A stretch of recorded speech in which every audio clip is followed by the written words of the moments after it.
Well, we begin tonight with Republican Senator John Kennedy of Louisiana. Senator, good to have you here this evening.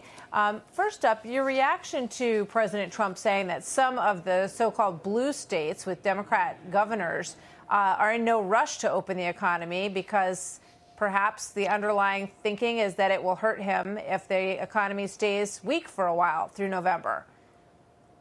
Martha, I don't know. I can't see into my colleagues' hearts or read their minds. I just do know that we're no longer debating safe or soon.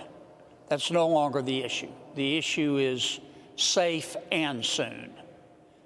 We've got to do everything we possibly can to make people safe, and we've got to do everything we possibly can to get this economy back open. I believe the American people want both, and they can do both.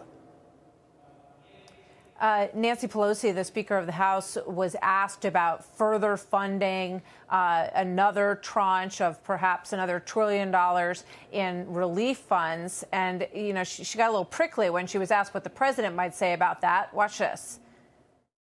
Is the president part of these discussions, these negotiations? I don't have any idea what the president does.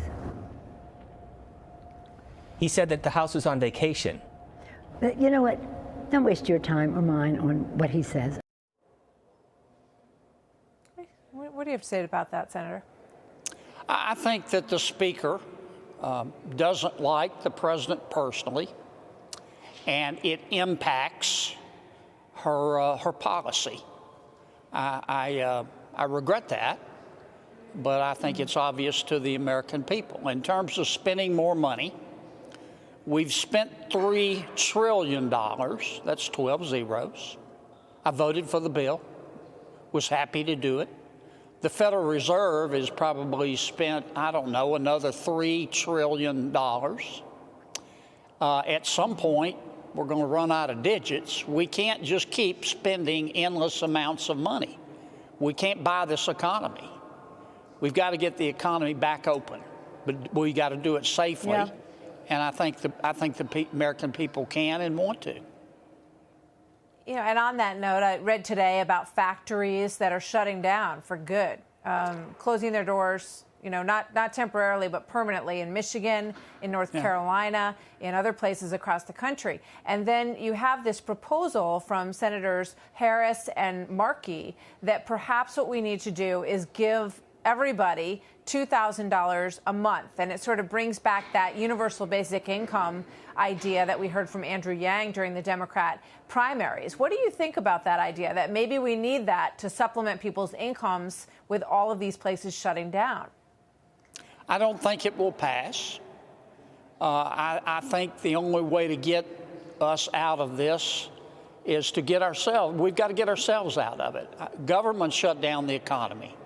But it's up to the American people, all of us, to get it back going. An old boss of mine used to say, a person without a job is not healthy, he's not happy, and he's not free. And that's true. This is America. I still believe that the issue is safe and soon. We can be safe and we can get the economy back going if we're smart about it. Yeah. And I think the American people are plenty smart. I think that's what everybody wants. Real quick reaction to this. This was in The Hill today. A story titled GOP Senators Worry Trump COVID-19 will cost them their majority. Is that a sentiment that you're picking up on the Senate side of the Hill? On your side of the aisle? I haven't picked that up a lot. I'm not saying that people aren't thinking about politics. They do. And the candidates, the senators up for re-election are certainly thinking about the campaigns. But it's not a real big topic. All I can tell you about the elections coming up this November, here's my prediction. The experts will be wrong. They always are.